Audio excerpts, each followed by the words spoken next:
Hi, another day, another surgery. No, so our case for today is we have 4 cases. So 2 cases of silicone rhinoplasty. So I'll be doing it with all my training fellows. No, I'll explain to them the actually parang live demo. No, I'm going to do the surgery habang ini-explain step by step because they're going to have the mission on cosmetic surgery mission on Sunday na, no, December 7. So parang i-refresh ko yung kanilang techniques on doing silicone rhinoplasty, starting from the carving of the implant, the incision, the insertion of the implant, yung alar trimming, overhang correction. Ipapakita ko po sa kanila mamaya yan para on Sunday fresh na fresh sa kanila yung procedure, no, para maganda yung kanilang procedure technique on Sunday, no. So I'll be doing 2 silicone rhinoplasty and 1 deep setting of the eyes, no, yung deep set eye fold, no, hindi lang maliit, hindi lang basta may fold, malaki, pang Caucasian, no. Then I'll be having 1 case of NCTF injection, no, yung rejuvenation of the under eye, no. Yung NCTF is parang biostimulator yon, no, para gumanda yung skin for collagen production, no. Meron ding mga Botox later. So it's going to be a busy day today. So that's it. Another day, another surgery.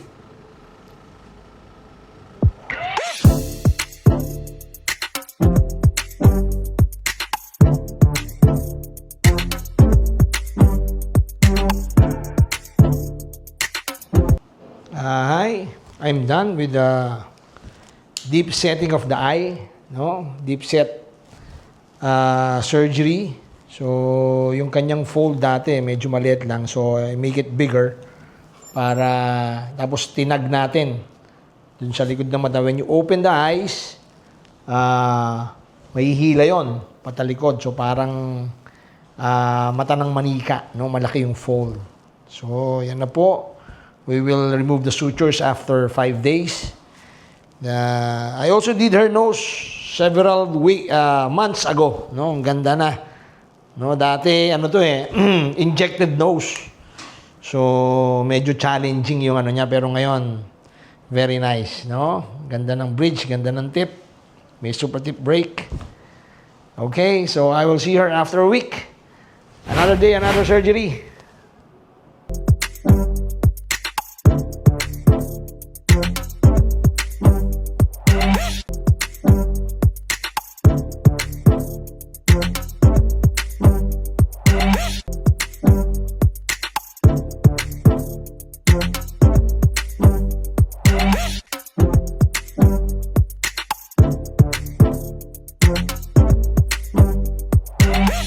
Hi, I'm done with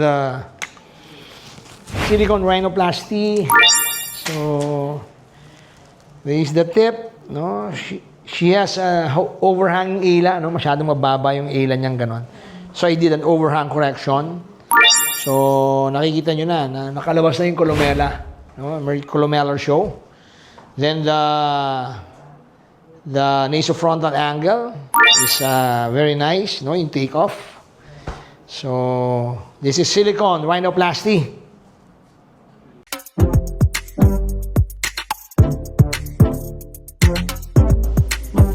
Hi, I'm done with another silicone rhinoplasty. So, here's the tip, the bridge, nice takeoff. I did not do overhang correction anymore because meron na siyang columellar show. Hindi rin nag-alar trimming. Kasi medyo wide yung face of the patient. If we're going to do alar trimming, masyado nang magiging maliit yung nose for her face. No? Dapat in harmony lahat, di ba? So, hindi na natin binawasan yung ala. Okay, so I will see her after a week.